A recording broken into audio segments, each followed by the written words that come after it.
How you going, people? I don't know if I'll make this a revolution or not. This is transportation and a revolution, shit at the fan, or just grid down, etc.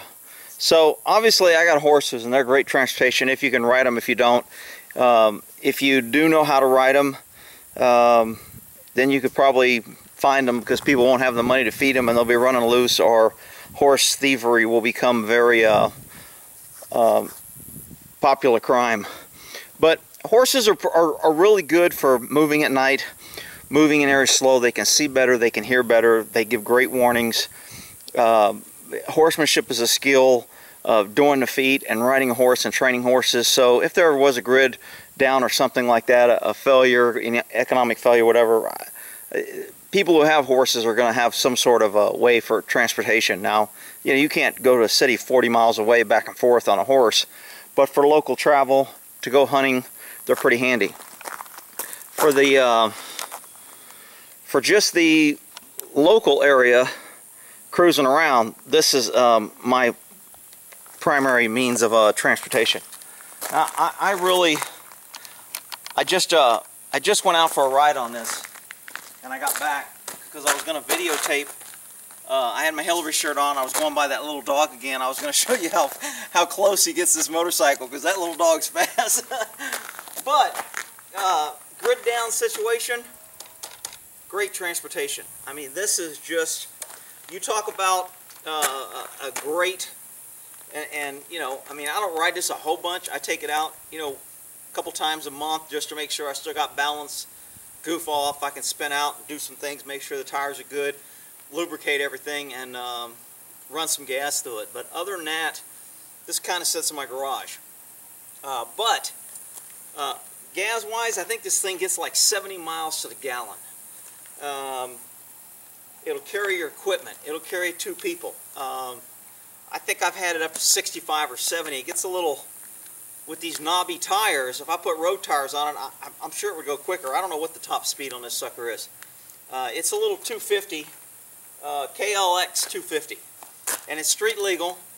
I don't have it registered because it's for farm use around here. So in Texas, if you got farm plates, all you need is a little triangle on the back and it's considered a farm plate. You can drive it, so I can drive it around here and say it's a farm vehicle, and I don't need to register it. Obviously, if I'm taking trips and going to the city and doing all that, park it in the city with no plates, I'd probably get a ticket. Great. A lot of police agencies use these to get around, and they're smart, and you can chase people down, and you can get places a car can't, and you don't get stuck in traffic. And if somebody cuts between houses, as long as they're not jumping fences, you can stay on them. If they're getting away on a bicycle, you can stay on them. If they've got a motorcycle and they're cutting traffic, you can cut traffic.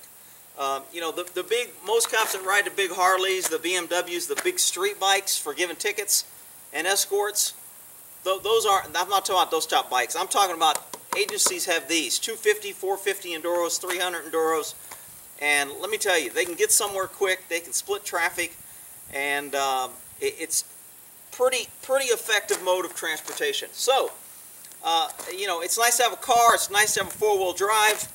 Motorcycles normally don't get stuck too much, as long as you keep your foot on minimum. If you go slow and you get caught in the mud, you can bog down and get stuck, but you can usually pick it up, or 1 or 2 people can pull it out and move it. Good on gas, like I said, I want to say 60, 70 miles to the gallon. Obviously, I'm probably not going to get that if I'm going 60, 70 miles an hour, but on this thing, I mean, I get from 0 to 60 pretty damn quick. So they're faster than most cars. They can get you in and out of an area.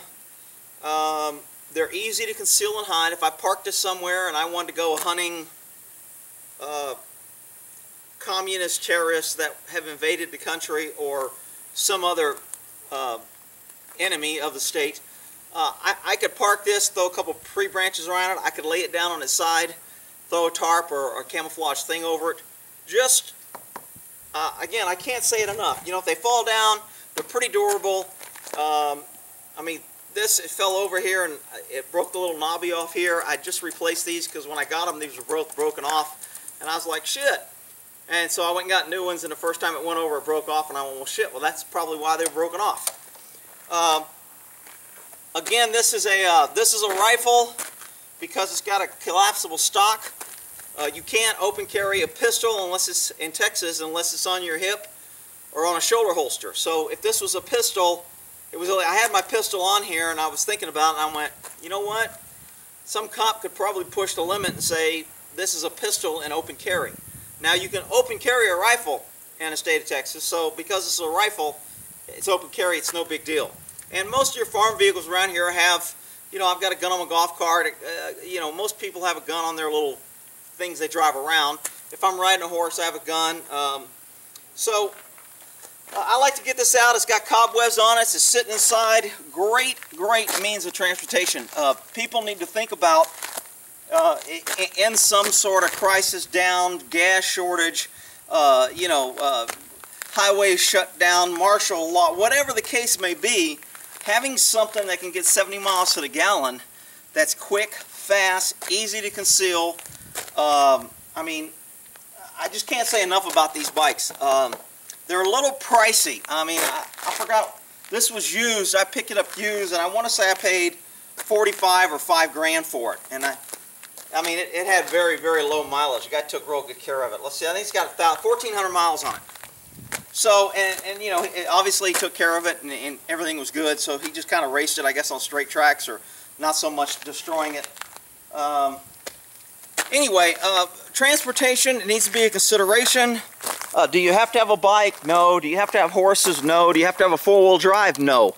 But if you do have those things, you're probably going to be a little bit better prepared and more able to adapt to the situation. And my boys out there will get me pretty much anywhere too. But I'll tell you what, if a guy's on a motorcycle and I'm trying to get away on a horse, that motorcycle is going to be able to stay up with me in most places. My horses will go up and down some pretty steep hills that I'm not sure a motorcycle could possibly follow us. Not from a stop, if he kept us forward momentum, but if we made a couple turns down some creeks and stuff, a horse is pretty hard to follow.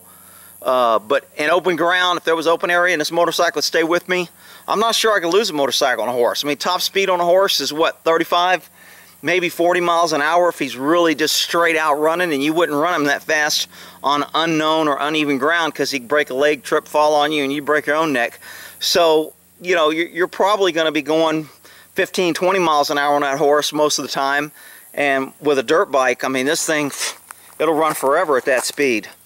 So anyway, just wanted to cover that. Again, I was going to do a video with that dog. I drove by there, and evidently they were outside barbecuing, and the dog was inside, so he didn't get to chase me, and I didn't get to videotape him. But he's pretty funny when he comes off that motorcycle because he gets stinking close. Anyway, we'll end that there on transportation considerations and a revolution, grid down, etc.